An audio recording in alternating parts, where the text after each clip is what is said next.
네, 안녕하십니까. 3월 4일 월요일에 인사드리겠습니다. 생방송 TV블로그 꼼지락의 아나운서 정진영입니다. 네, 안녕하세요. 이수민입니다. 네, 오늘 아마 기다리셨던 분들 좀 있으실 것 같습니다. 오늘 드디어 이 길고 길었던 겨울방학이 지나고 새학기가 시작이 됐습니다. 네. 맞아요. 오늘 같은 날 이렇게 몸도 가볍고 마음도 가볍고 아주 설레게 만들잖아요. 네, 맞습니다. 정말 딱 책가방 메고 등교하는 길에 오늘은 어떤 친구를 만날까, 또 어떤 생각나네요. 선생님이 있을까, 이런 기대감도 있지만 또 막상 낯선 환경에 내가 잘 적응할 수 있을지 그런 두려운 마음도 있었을 거예요. 네, 제가 학교 다닐 때는 이렇게 첫 등교를 앞두고는 설레고 잠을 못 잤어요. 약간 소심한 학교. 아니야. 너무 좋아서. 모쪼록 이 새 출발, 첫 시작하시는 모든 분들 앞으로 다 잘 될 거다 이런 긍정 마인드 잊지 마시고 저희 꼼지락이 항상 응원하도록 하겠습니다. 네, 저희 유튜브 실시간으로도 시청 가능한 유튜브 라이브도 진행 중이니까요. 많은 참여 부탁드리고요. 그럼 본격적으로 3월의 첫 번째 꼼지락 시작해보겠습니다. 네, 오늘 첫 소식 윤상 씨가 준비해 주셨죠? 네, 여러분은 고려인에 대해 얼마나 알고 계신가요? 국내 거주 중인 고려인 수 7만 명, 광주에만 4천여 명이 거주하고 있는데요. 하지만 이들의 삶은 10년 전이나 지금이나 변함없이 열악하다고 합니다. 그 이유가 뭔지 먼저 화면으로 만나보시죠. 나중에 얘기하고 그냥 봐. 일제강점기 독일운동을 위해 혹은 일제의 탄압을 피해 러시아로 갔던 고려인들. 광복 이후 귀국해 새로운 보금자리를 마련했는데요. 더 나은 일자리와 자신의 뿌리를 찾기 위해 광주에 정착한 고려인은 약 4천여 명으로 대부분 독립운동가 후손 3에서 5세대가 모여 살고 있습니다. 행복도 많네요. 그러게요. 현 시행령에 따르면 국내로 이주한 4세대 고려인의 경우 재외동포로 인정받지 못해 3개월마다 출입국을 반복하며 비자를 갱신해야 했는데요. 올해 6월부터는 외국 국적 동포 지위를 인정받게 돼 고려인 4세 이후도 안정적으로 체류할 수 있게 됐습니다. 하지만 여전히 이들의 삶을 힘들게 하는 것이 있는데요. 바로 임금체불 문제입니다. 임금체불이요? 우리 고려인 사람들이 보통 한국어 잘 모르니까 일하면서 자주 사장님한테서 돈 못 받아요. 이게 무슨 말이에요? 마음이 너무 아파서. 실제 지난 17개월간 고려인을 대상으로 법률 상담을 진행한 결과 상담 건수의 90%가 임금체불 문제였습니다. 아직도 이러한 경우가 있군요. 고려인들이 상담하는 주요 내용은 임금체불 그리고 산재 사고가 있는데 제대로 치료를 받지 못하는 그런 애로점이 있어서 뿐만 아니라 연차 수당이나 퇴직금 또한 제때 받지 못하고 있었는데요. Через полгода где-то начали задерживать зарплату. Слышала, что очень часто не выплачивают 13-ю зарплату. 임금체불의 가장 큰 원인은 언어 문제. 중국 동포에 비해 언어가 유창하지 않아 같은 재외동포임에도 피해가 큰 경우가 많았습니다. 이해가 잘 안 일단은 되는데. 언어도 잘 통하지 않고 있는 상태에서 법률적인 지식도 부족한데요. 법적 비용을 들여서 전문가를 찾아야 된다는 그런 어려움 때문에 금액이 크지 않은 사건의 경우에는 결국 법적으로 해결하지 못하고 덮어버린 경우가 많기 때문에요. 의료보험의 혜택을 받지 못하는 것도 문제입니다. 고려인들은 현재 건강보험 적용을 받지 못하고 있어 일반 감기일 경우에도 최소 5만 원 이상을 부담해야 합니다. 지역 의료보험처럼 가입해야 되는데 굉장히 또 부어버리는 거죠. 대부분 의료보험을 이렇게 가입을 못하고 있거든요. 2017년엔 병원비가 부담돼 질병 치료를 미루던 고려인이 우즈베키스탄으로 돌아가는 길에 쓰러져 숨지는 사건도 발생했는데요. 간이 아파서 갔는데 이거 진료받고 약처방까지 다 받으려고 되면 한 3, 40만 원 나오거든요. 돈 없으면 당연히 진료를 못 받죠. 그래서 많이들 일 무리해서 쓰러질 경우도 많이 들었어요. 또 다른 이름의 한민족 고려인. 어렵게 조국에 뿌리 내렸지만 그들의 앞을 가로막는 고충들은 여전합니다. 특별히 고려인들 같은 경우는 이제 항일운동의 후손들이다. 독립유공자의 후손이라고 하는 부분들 속에서 이 나라를 지키려고 했던 사람들을 당연히 우리나라에서 안아줘야 된다고 생각을 해요. 네, 참 마음이 아프네요. 맞아요. 저도 사실 군대 들어가기 한 2달 전쯤에 열심히 일을 해가지고 이제 그 돈으로 놀고 가야지 이렇게 했는데 그 돈은 이제 임금체불을 당한 적이 있어요, 제가. 그래요? 80만 원을. 네. 근데 이게 13년 전 이야기예요. 근데 거기다가 이 고려인들이라고 그러면 아까 영상이 잠깐 나왔지만은 독립운동가들의 후손이란 말이죠. 맞아요. 근데 이게 같은 일이 이렇게 반복되는 이유가 뭐예요? 네, 일단 가장 큰 이유는 아무래도 언어 소통이 좀 어렵기 때문입니다. 고려인들은 다른 재외동포들에 비해서 한국어가 서툰 편인데요. 사정이 이렇다 보니까 일부 비양심적인 고용주들은 처음부터 계약서를 쓰지 않거나 아니면 계약 내용 조건들을 제대로 알려주지 않는 경우가 비일비재하다고 합니다. 그렇군요. 또한 현재 재해동포법 시행령에 따르면 고려인 3세까지는 재해동포에 해당되는데요. 재해동포의 경우에는 단순 노무의 취업을 제한받습니다. 그런데 윤상 씨 말처럼 고려인들의 대부분은 한국어가 서툴기 때문에 단순 노무 외의 취업은 사실상 어려운데요.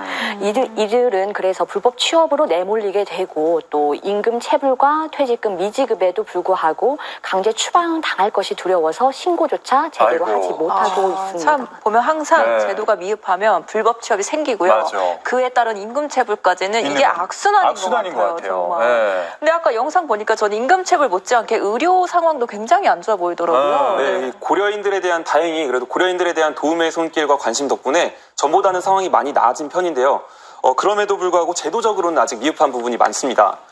먼저 의료 혜택을 받기 위해서는 건강보험에 가입을 해야 하는데 이 고려인들의 경우에는 국내 거주 기간이 90일을 넘어야만 가입이 가능하다고 합니다. 그렇기 때문에 90일 이전에 사고가 발생할 경우에 그 사각지대에 놓일 수밖에 없고요. 일각에서는 이 90일을 30일로 줄여야 한다는 의견도 나오고 있는데 여전히 변화는 없는 상황입니다.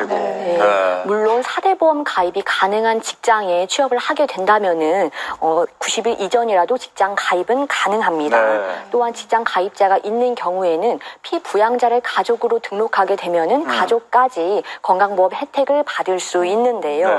하지만 현실적으로 고려인들은 직장 가입이 매우 어렵기 때문에 지역보험 가입에 의존하고 있는 실정입니다. 그런데 지역보험마저도 가입비가 비싸기 때문에 당장 먹고 사는 게 걱정인 고려인들은 대부분 의료보험 가입을 미루거나 하지 않는다고 합니다. 그렇군요. 근데 이 고려인 관련 기사들을 보게 되면은 뭐 의료나 법률 뭐 이런 분야에 있어서 사각지대에 놓여 있다. 뭐 이런 기사들은 제가 많이 본 것 같은데 근데 이 교육 분야는 어떤가요? 네, 일단 교육 분야에서도 제대로 교육을 받지 못했다고 반증할 만한 사건이 작년에 있었습니다. 작년 10월에 김해시의 한 건물에서 화재 사건이 발생했는데요. 이때 주민들이 불이야하고 외쳐서 대다수의 주민들은 대피를 했지만 여기 안에 있던 고려인 3세 아이들은 불길을 피하지 못했습니다. 왜요? 네, 아무래도 한국어를 모르기 때문에 불이야를 못 알아듣는 거예요? 네, 외치는 소리를 못 알아들어서 불길에 피해를 입었습니다. 이처럼 한국어를 모르는 고려인 아이들이 대다수라고 보시면 될 것 같습니다. 네, 맞습니다. 각 그 아동 지역센터나 봉사단체에서 아이들을 위하여 한국어 수업을 진행하고 있기는 하지만요. 아이들이 비자 문제 때문에 어쩔 수 없이 한국과 외국을 오가다 보면은 제대로 된 교육이 이루어지기가 어렵다고 합니다. 아이들이 한국어를 잘 모르다 보니까 학교 생활도 어렵고 왕따 문제마저 심각하다고 합니다. 네, 주변에 뭐 자원봉사자분들 통해서 도움을 많이 받고는 있지만 사실 이걸로는 많이 역부족할 것 같아요. 맞아요. 네, 맞습니다. 법적인 보호 없이 후원과 봉사활동만으로 이런 문제를 해결하기에는 어려움이 많은데요. 자세한 이야기 화면으로 만나보시죠. 매주 화요일 저녁 고려인 마을 광주진료소에선 지난해 3월부터 광주시의사회 소속 의료진과 자원봉사자들이 무료 진료에 나서고 있습니다. Корее, стране и нашему центру, что помогли мне в этом. Большое спасибо всем. 보험 없는 분들, 아니면 의사소통이 안 되는 분들이 여기 와서 되게 도움이 되는 것 같아요. 하지만 이 모든 건 민간단체의 봉사만으로 이뤄진 일. 현재 이 진료소도 광주 시민과 고려인 주민들이 십시일반으로 힘을 모아 개소한 건데요. 후원과 봉사에만 의지할 수밖에 없는 상황이다 보니 어려운 점도 많습니다. MRI나 CT 검사 또는 어떤 경우는 수술해야 하잖아요. 수술해야 되는 경우에는 그 비용이 많이 드는데 여기서 할 수가 좀 없고 그 시설이나 장비가 처음보다 많이 좋아졌어요. 많이 좋아졌지만 아직 좀 열악하고. 고려인 노동자들의 임금체불 근절을 위해 YMCA 시민권익 변호인단도 매주 월요일마다 무료 상담도 진행하지만 역시 후원과 봉사로 이뤄지기 때문에 한계가 있을 수밖에 없습니다. 통역사를 고용해야 된다든지 교통비와 인건비 등에 대한 그런 부분들이 계속적으로 발생하기 때문에 국가기관 차원에서의 어떤 대책들이 좀 마련되어야지만이 실질적인 보호가 이루어지지 않을까 하는 생각을 하고 있습니다. 국권의 침탈과 강제 이주 정책 등으로 디아스포라의 아픔을 겪은 이스라엘, 독일의 경우 귀환한 동포에게 주거와 교육 등 체류하는 데 필요한 실질적인 도움을 주고 있는데요. 한국 역시 1999년 고려인 특별법이 마련됐지만 연해주에 있는 고려인들에게만 적용이 돼 국내 체류 고려인들에겐 무용지물입니다. 이에 의원과 단체들은 2005년부터 10여 차례 개정을 위한 시도를 했으나 번번이 부결됐습니다. 중앙아시아 쪽에 독일인도 있었고 유태인도 있었고 고려인도 있었고 이스라엘은 와라 너희들 우리나라로 와라 콜을 했고 독일인도 와라 환영한다 콜을 했는데 우리나라는 받아주시오라고 했는데 안 받는 거예요. 나라를 빼앗긴 후 독립운동을 하기 위해 또 살 길을 찾기 위해 러시아로 떠나야 했던 사람들.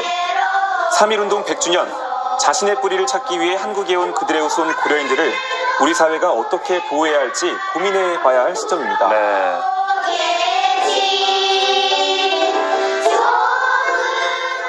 네, 이 영상을 보니까 다른 국가들 경우에는 이 타국민, 그러니까 그 나라의 동포들이 해외에서 잘 정착할 수 있도록 지원을 하는 것 같은데 우리나라는 이런 게 좀 부족하지 않나 생각이 들어요. 네, 맞습니다. 영상에서 보셨다시피 현재 고려인 동포 합법적 체류 자격 취득 및 정착 지원을 위한 특별법이 있는데요. 다만 이는 국내 거주 중인 고려인에게는 적용되지 않는 법입니다.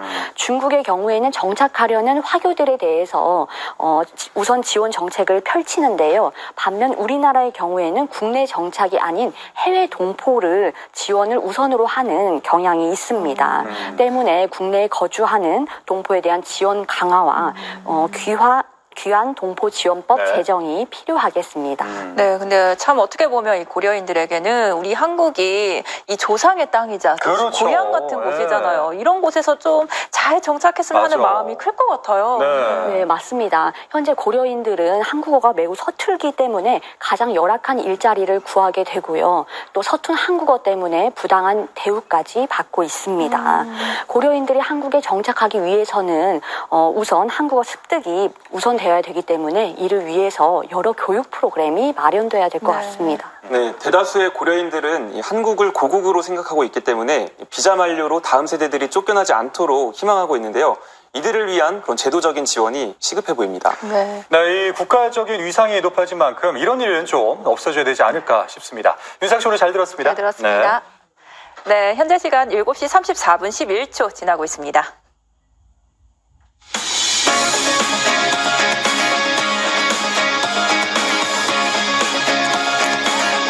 곧 다가오는 봄, 산뜻하게 헤어스타일의 변화를 주시면 어떨까요?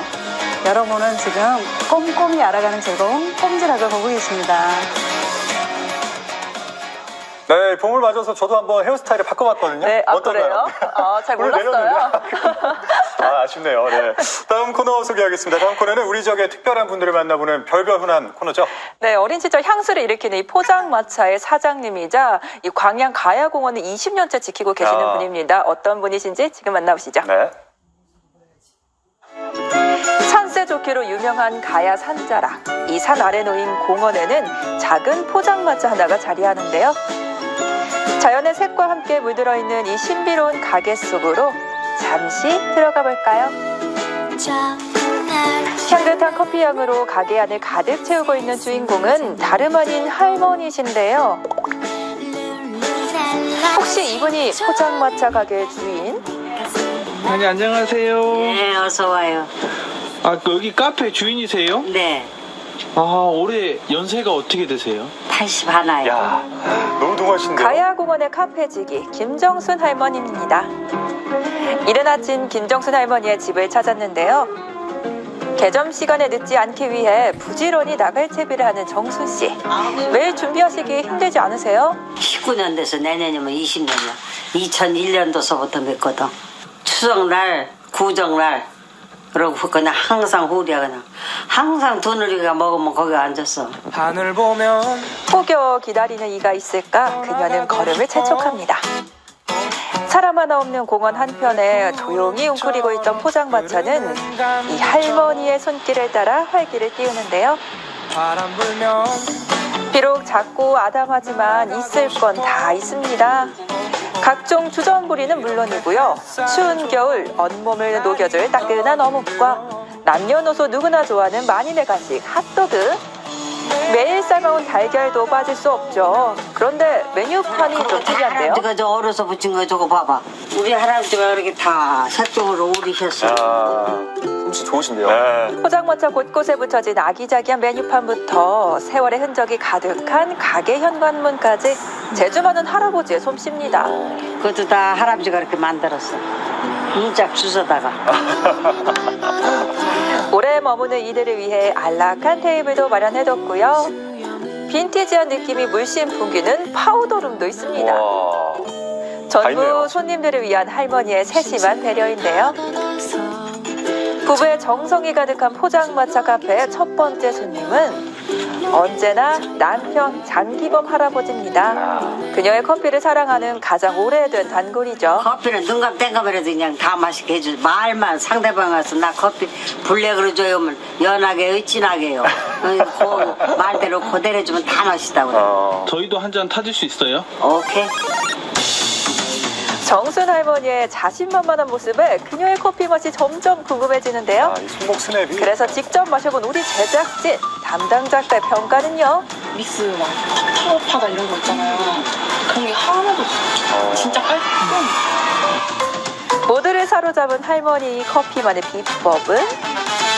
초이 커피하고 맥주 섞어가지고 써 항상. 초이는 향이 좋고 맥주 맛이 있고 그래요. 네, 황금 비율. 그 할아버지 사와보고 할 때, 우리 영감 사와보고 할 때는 집으로 초대하면은 항상 내가 집에서 커피를 탔거든. 그거 타던 대로 와가지고 시작한 거지. 누가 뭐 어디 가서 배우고 뭐 이런 걸 난 하나도 없어 다. 근데 내 생각대로 그냥 한 거지. 근데 다 맛있다고들 손님들이 하니까. 이곳에 또 다른 명물이 있습니다. 주문하자마자 바로 만들기 시작해 단 5분만 기다리면 맛볼 수 있는 할머니표 핫도그인데요. 와, 정말 맛있겠죠? 네, 정말 옛날 그 핫도그 그대로네요. 맛있어요. 바삭바삭하고.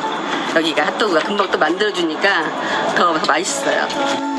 이렇게 자리 잡기까지 그녀의 지난 삶은 그리 순탄치만은 않았습니다. 하나뿐인 아들의 사업 실패로 인해 세상에 홀로 남겨진 손자들은 김정순 부부의 몫이었는데요. 하나는 유치원 다니고 하나는 초등학교 1학년 때부터 내가 맡아가지고 키웠어. 지가 원하는 대학 다 졸업하고 지금 모스크바에서 지금 취직해가지고 돈 벌고 있어요. 이제 그러니까 이제 내가 소원 다 이뤘지 뭐. 더 이상 바람이 있어. 그런데 갑자기 검은 봉투 하나를 들고 밖으로 나오는 정순 할머니. 그리고는 공원에 버려진 쓰레기들을 줍는데요. 이 일은 왜 하시는 거예요? 여기 분들의 신세를 어떻게 다 갚았어. 도와줘서 우리 손자들 키워놓고 이만큼 살지. 여기 분들 다 신세 다 앉은 사람 없어. 커피 한 잔 안 팔아준 사람 없고. 어제 오늘 일 안 갔어? 오늘 쉬어. 어쩐지 굉장히 각별해 보이는 두 사람인데요. 15년 됐어. 15년 정도 됐을 거예요. 할머니 아신 지가. 애가 어렸을 때부터 그럼. 그랬군요. 이제는 찾아오는 이들 모두가 반가운 인연이자 소중한 가족과도 같은 정순 씨입니다. 3년 전부터 1년만 한다고 또 오고 1년만 한다고 또 오고 3년 전서부터 한 얘기니까 또 이제 내년 또 두고 봐야지. 건강해서 또 하게 되면 좋고. 건강하셨으면 좋겠습니다. 지나면 커피 마시러 들어와. 여기 지나면. 작은 포장마차 카페를 꾸리며 소박한 행복을 파는 김정순 할머니. 앞으로도 지금처럼 그 자리를 지켜주시길 바라겠습니다. 네, 이 누가 시키지도 않았는데 광양 시민들에게 이 감사한 마음을 표현하기 위해서 자발적으로 청소하는 모습을 봤는데 감동적이었어요. 야, 너무 이 가슴이 너무 따뜻해지는 것 같아요. 네, 저도 영상을 보니까 저 어렸을 때 할머니가 마침 학교 앞에서 포장마차를 하셨거든요. 추위에 벌벌 떨면서도 그 떡볶이랑 어묵 하나 먹으면 이제 몸이 싹 녹고 했는데 네, 그 추억 생각하면서 광양 한번 가면 한번 들러봐야겠습니다. 네, 가야공원 일대는 광양에서 아름다운 벚꽃길로 유명하잖아요. 벚꽃이 피면은 또 가서 할머님도 뵙고 또 커피도 마시면서 벚꽃 구경도 하고 싶네요. 네. 네, 정말 20년간 같은 자리를 지키고 계시는 김정순 할머니 건강하시고요. 맛있는 커피도 오래오래 타주셨으면 좋겠습니다. 네, 이어서 다음 코너 한번 만나보겠습니다. 수민 씨, 이 네. 점심 메뉴 고르실 때 혹시 네. 좀 어렵다. 네. 이러면 어떤 것들 보통 이제 생각을 하세요? 근데 뭐 매일 먹는 점심이니까 오늘은 네. 그냥 간편하게 뭐 회사에서 먹지 뭐 그런 걸 물어보세요. 당연하죠. 네. 자, 그럴 줄 알고 저희가 준비를 했습니다. 네. 한 끼를 먹어도 아주 더 건강하게, 더 맛있게 즐길 수 있는 곳이 있다고 해서 저희가 한번 찾아봤습니다. 내일 점심 뭐 먹지? 화면으로 함께 만나보시죠.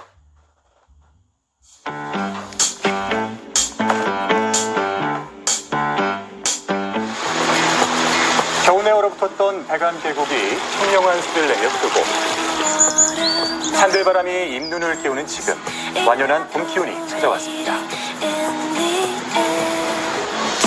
하지만 이곳을 찾은 손님들의 봄은 더 빨랐다는데요.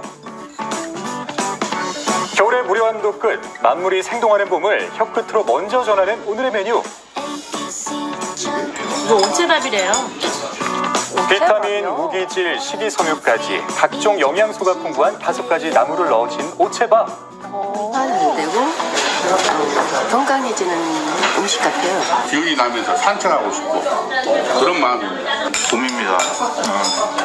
상쾌하니 있습니다. 오채밥을 봄의 전령사라 부를만 하네요. 오채밥 조리 비결을 찾아 주방으로 찾아가는데요. 근데 이건 뭐죠?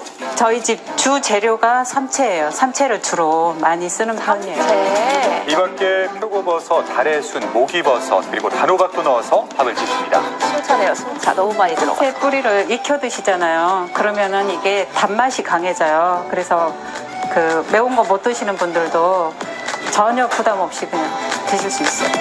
이야, 이 밥물이 색이 샛노란이 고운데요. 물금 아시죠? 네, 물금 가루를 그 묵은 나물 위주로 이렇게 하거든요. 그게 지금 물금 이거하고도 이렇게 또 궁합이 맞아요. 색깔도 맞고. 묵은 나물이 주재료가 되는 오채와 울근 가루를 넣고 푹 찝니다. 드디어 개봉박두 오채밥이 완성되는데요. 한 번 쪄서 먹기 좋게 연해진 나물, 그리고 색이 잘 밴 쌀밥. 나물 향이 좋죠. 예, 이게 저희 부모님 때부터 저희가 이제 식당을 해오기 시작했는데요. 그때부터 지금까지 이제 산채, 뭐 나물 이런 거 건강식으로 많이 저희가 이어받아서 계속 쭉 지금까지 해오고 있어요. 나물 반찬만으로도 무려 13첩, 건강 담은 오채밥 한 상 대령이요. 두릅, 삼채, 쇠비름, 장아찌까지 이 강된장 양념을 오채밥에 넣고 비벼서 여러 가지 반찬을 올려 먹는 재미도 있다.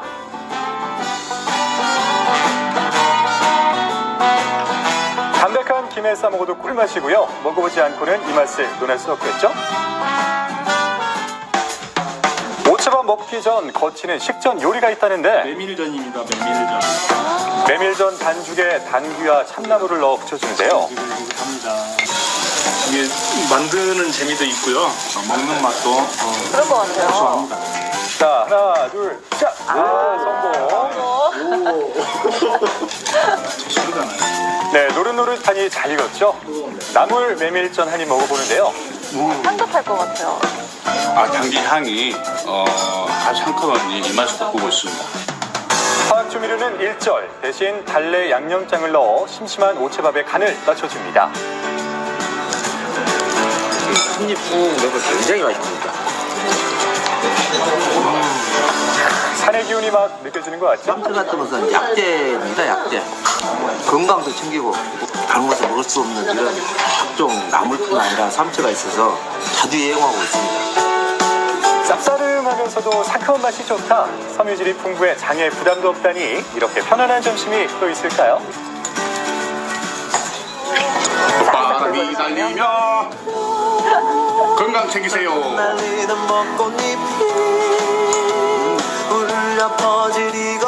몸도 마음도 겨울잠에서 깨어나는 지금 다가오는 봄을 만끽할 수 있는 오채밥. 내일 점심으로 어떠세요? 네. 아니 보약이 필요 없습니다. 네, 없죠, 오채밥 딱 하면은 보약 끝날 것 끝납니다. 같아요. 네. 산채 비빔밥이나 나물 비빔밥은 들어봤는데 이렇게 재료가 풍부하게 들어간 우체밥은 또 처음 보는 것 같습니다. 네, 이 밥을 지을 때 사실 이 나물을 넣으면 향이 배잖아요. 그렇죠. 진짜 향긋할 것 같은데. 네, 우리 고혜주 변호사님 어떻게 보셨어요? 네, 식당이 광주 근교에 위치해 있잖아요. 공기도 너무 좋을 것 같아요. 요즘 밥 먹으면 춘공증 때문에 힘든데 먹고 이겨내야 되겠습니다. 네, 이 봄을 깨우는 건강식 오체밥으로 몸도 마음도 힐링하는 점심 되보시기를 바라겠습니다. 네, 끝으로 날씨 정보 알려드릴게요. 임혜정 캐스터. 오늘 종일 공기질이 좋지 않았는데요. 내일도 대기 정체와 함께 국외 미세먼지가 유입되면서 계속해서 공기가 탁하겠습니다. 광주는 미세먼지 농도 매우 나쁨 단계까지도 예상되니까요. 외출하실 때는 황사용 마스크 꼭 챙겨 나가시기 바랍니다. 아침까지 먼지와 함께 안개가 짙겠습니다. 낮 동안에도 옅은 안개가 계속 남아있을 수 있기 때문에 출근길 교통안전에도 신경 쓰셔야겠습니다. 내일은 전 지역이 대체로 맑다가 오후부터 구름 많아지겠습니다. 자세한 기온 살펴보면 아침에 광주와 목포가 3도, 순천이 5도, 여수는 6도에서 출발하겠고요. 한낮에는 광주와 순천이